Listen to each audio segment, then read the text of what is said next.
Alright, what's up guys? I'm in my fucking car right now, which is funny because I actually have good lighting since I'm parked at Kroger. But this is gonna be like maybe a shorter review, or like a ranked video. Today we're doing the first black metal ranking list on the channel, and I figured, you know what? Let's start with one of the fucking pioneers. You know, obviously there was Venom and shit like that before. But guys, today we're doing Mayhem, you know? One of the fucking biggest pioneers of black metal. Started in the 80s, started becoming a lot more big in the 90s. Little background on Mayhem real quick. Not going to go super into the story. If you want to know most of the story, just go watch some documentaries or watch Lords of Chaos. I know that fucking actual Mayhem fans a lot of time don't like Lords of Chaos. I think it's cool to see it from another perspective. But if you want to get the basics of the story, go check that out. Basically, Varg himself, after seeing Mayhem live, went and made a black metal album of his own, and it was absolutely fucking incredible. So Euronymous, the leader of Mayhem, put it on his music label. Basically, he had his own music shop and label back then.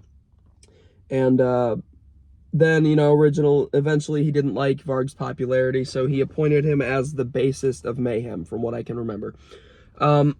They rivaled in power, basically, and it ended up with Varg killing Euronymous in, I want to say, 1993 or 1994. It was 93, I'm pretty sure. But I'm going to start with... I'm going to fuck up some of these album names, and y'all are going to hate me. I listened to a lot of these for the first time, literally today and yesterday. I'm going to start off with the Grand Declaration of War, which I believe came out in 2000. Correct me if I'm wrong, please. Definitely a different kind of style from the rest of Mayhem's albums. I kind of understand where they wanted to go with it, but it just wasn't for me, and a lot of people feel the same way. So that comes in at number 6 for me. I'm doing the 6 studio albums today, but I will have a couple honorable mentions at the end, obviously. Because there's so much more than that. But when it comes to, I wonder if I turn this on, when it comes to the structure of this album, it's kind of all over the place. Even the album art kind of throws people off, because, you know, you get that 90s evil fucking Mayhem that everyone knew, and, you know, everyone kind of just got used to that, and then they come out with something like this, which is still evil, but in a different sense. Like, it's just a different kind of album. And to me, like, I wasn't a huge fan of the vocals in this album. It just wasn't really an album for me, and I don't really know what else to say about that. Again, it just kind of threw off really old school Mayhem black metal fans. But coming in at number 2, fuck, what's it called? Ordo Ad Chaos, maybe? Something like that. Don't know when this one came out. Maybe 07. I could be fucking completely wrong on that. Ordo Ad Chaos, I think is what it's called. It's not a horrible album. There's some good songs on this album, but it comes in number 5 for me because of, I think they were trying to recreate De Mysteriis Dom Santanas, and they failed at it. It was way too murky for the kind of record that it was supposed to be. The production, the mixing, it was just kind of shit. And I don't know if I'd re-listen to this album, but yeah. Even the album art, it's just like not very black metal-esque, and you know what this band wants to be, you know, the direction that they took, and I'm pretty sure that they only have one of their original band members left. I believe he was fired at one point. I forgot to mention, there was another vocalist for this band that took his own life in 91? No, that's not right at all. Maybe. His name, he went by Dead. Or, I think Pele. Dead was an incredible vocalist. He fit the criteria of this band 100%. But he was very fucked in the head. And unfortunately, we did not get to see any studio albums with Dead as the lead vocalist, but he was an incredible one while he was there. Such a unique voice, such a bone-shrilling fucking cry. And this dude was just an absolute fucking insane, crazy motherfucker. But I like that in people sometimes, so it's unfortunate that he had to pass before any studio albums came out with him in them, and that he couldn't get help for that. But Ordo Ad Chaos, it's fucking meh material for me. I'm just gonna be honest about all these albums in this video. Yeah, give me 1 second. There's a guy coming over to the Suburban. Give me 1 minute. Alright, sorry about that. Coming in, this is so much better. Why didn't it, wait, isn't this exactly where I had it? I don't fucking know. Caleb, shut up.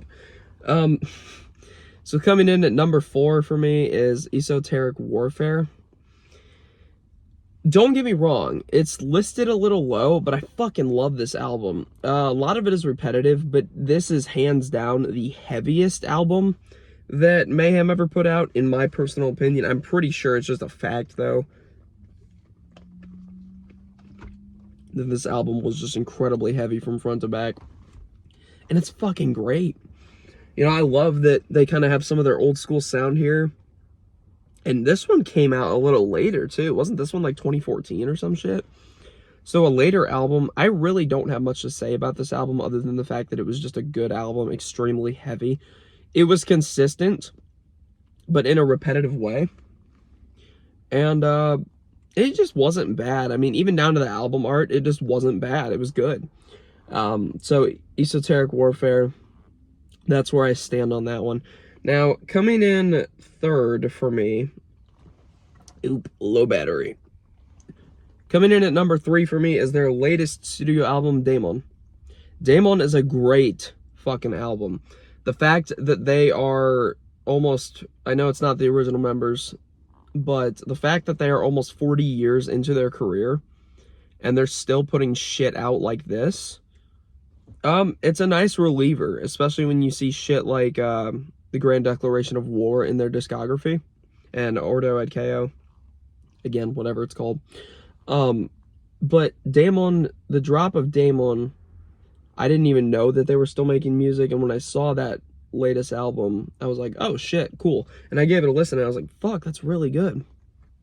So that comes in number 3 for me. When it gets down to the top 2, it's really hard for me to rank them. But Daemon is great material, especially for like almost 2020. Like, we're back in the 20s. Like, people talk about the 20s and you think you're talking about the 1900s, but here we are, we're reliving the 20s now, the 2020s, and that's weird to say, but it's almost 2023. So to see black metal bands like Mayhem still producing shit like this under the black metal genre is pretty fucking cool. Daemon is a great record to listen to with a shit ton of friends and just rock out to it. Album art is really nice. The material is good. Just a good album. Alright, coming in at number 2, I gotta put Chimera, however you want to say it. I did not know that this album was going to be as good as it was. A lot of people shit talk it. I ended up enjoying it all the way through. Like, this was really high up there for me. I was working on 2 art. Okay, sorry, my friend Angie messaged me. I was working on 2 art projects the other night, and it took about 2 hours. And for the first hour, or the first 40-some minutes, I spent it listening to this album. And I've never focused so hard on art, or any school for that matter, while listening to music before. But this album just had a way of speaking to me. on a personal level. There is not a single song on this album that wasn't good. And you know, if it wasn't for the pure nostalgia factor, I would have this one over number 1, which is De Mysterious Dom Santanas from 1994. I am so... Don't call me a psychopath. I hope you understand where I'm coming from. I am extremely fascinated with the story that is early Mayhem. When it comes to Dead and Euronymous and Varg. The fact that Dead blew his own fucking head off because he thought that his life was meant for him to be a corpse. Like, that's fucking insane, but it makes you think and it makes you wonder and you get deeper into the band. And it's unfortunate that his death sparked a lot of the popularity. And it's also unfortunate that in 1995, a live album was produced with the album cover being a picture of Dead, but literally dead. It was a picture of his dead body. And that's unfortunate, you know, like that should not be a thing. But you want to listen to the band's material because you wonder, why the fuck are they like this, you know? It just started snowing. So, for a pure nostalgia factor, Mayhem's De Mysterious Dom Santanas has to come in number 1 for me. I didn't want to put this in number 1. Hear me out. I know a lot of you guys also put this at your number 1. But these vocals are fucking horrific. If Dead was still alive in 94, this album would be one of the best fucking albums I have ever heard in my life. But the vocalist on this album, I don't know who it is. I don't know if it's the current vocalist. I don't know if it was just a replacement vocalist to get this album out into the air. But the vocals on this album are just fucking horrific. Like, freezing moon. Anyone with a voice can do those fucking vocals. Anyone. So, I don't know. But yeah, there's a ton of good songs on this album. Not all of them are like, oh yeah, let's rewind the tape. But, I figured it would be better to own the actual cassette. Since early black metal was supposed to sound shitty. And this album does. But the fact that it's shitty and that it's all tuned... You know what I mean? It's all tuned to one specific... Words aren't flowing. It works. And it's incredibly consistent and incredibly dark. And it fits the perfect theme for what black metal was meant to be and for what it is still today. Other than, you know, when you look at other genres of music, every other genre of music has kind of been changed. Black metal is still a lot like it used to be. Let me see what time it is. Okay, I gotta go here soon. My friend gets off in a couple of minutes. But, yeah. Mayhem and black metal in general have stuck to their roots, but in a more modern sense.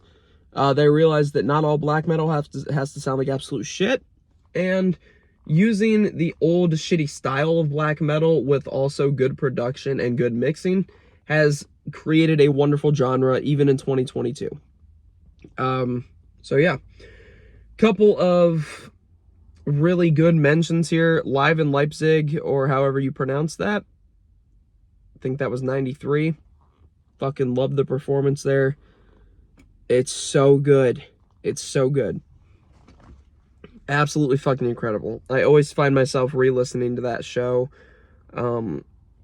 It's just so good.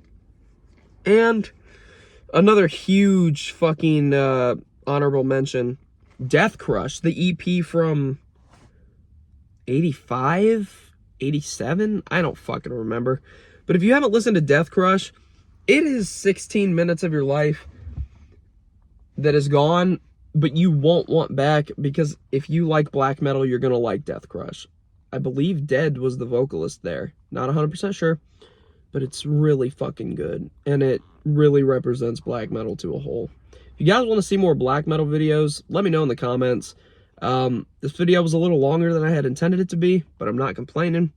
I'm always comfy in my Suburban. If you guys want to see more videos in the Suburban, I don't fucking know, let me know. But until then, peace out, rock on, fuck off, go listen to some black metal, do something you enjoy, have yourself a good night, and you will see me again soon, most likely after finals have been finished. So I'll see you in a week or two. Peace.